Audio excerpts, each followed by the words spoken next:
Omicron, c'est le nouveau variant du coronavirus découvert récemment en Afrique du Sud. Ces virus mutants defrayent la chronique. Actualité oblige. La question était évoquée au cours de cette conférence de presse hebdomadaire du secrétariat technique de la riposte. Pour le professeur Steve Aouka, vu l'interaction importante entre les deux pays, la RDC reste sous la menace d'une probable 4e vague de la pandémie du coronavirus. Aussi longtemps qu'il va demeurer des cas à l'extérieur du pays, aussi longtemps que nous allons continuer à être en interaction par différentes voies, essentiellement par la voie aérienne, il y aura des menaces pour notre pays. Loin d'être un alarmiste, l'incident manager au secrétariat technique de la riposte appelle la population à ne pas céder à la panique, mais plutôt à renforcer la vigilance. Oui, nous avons l'avantage d'avoir géré les 3 précédentes vagues. Et les stratégies vont rester traditionnelles. Il faut protéger les frontières, limiter l'importation des cas, parce que les vagues arrivent par l'importation des cas. Vous savez, souvent, quand ça flambe à l'extérieur, les voyageurs importent. Donc, il faut renforcer. Il faut contrôler les variants qui entrent.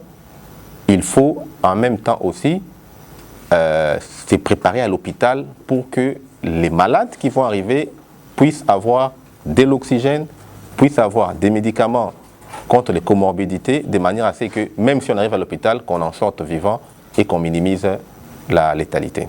Omicron n'a pas encore été détecté en RDC. Cependant, le secrétariat technique de la riposte appelle au renforcement de la surveillance épidémiologique. Et c'est ce que nous aussi, en RDC, nous allons faire. Nous allons renforcer notre surveillance de manière à ce que, au cas où ça pourrait créer des problèmes, qu'on soit prêt à minimiser. S'agissant de la situation épidémiologique générale, le professeur Steve Aouka renseigne qu'après une période d'accalmie, la République démocratique du Congo connaît depuis quelques semaines une hausse sensible de cas de contamination. À partir de début novembre, nous avons commencé à remonter petit à petit, avec plus de 100 cas par semaine. Et aujourd'hui, nous avons, au moment où je vous parle, un peu près de 200 cas par semaine, ce qui montre que nous avons commencé à remonter. Et cette remontée se sent également au niveau des hôpitaux, où nous avons commencé à avoir des cas hospitalisés. Cela, effectivement, fait craindre la menace d'une 4e vague.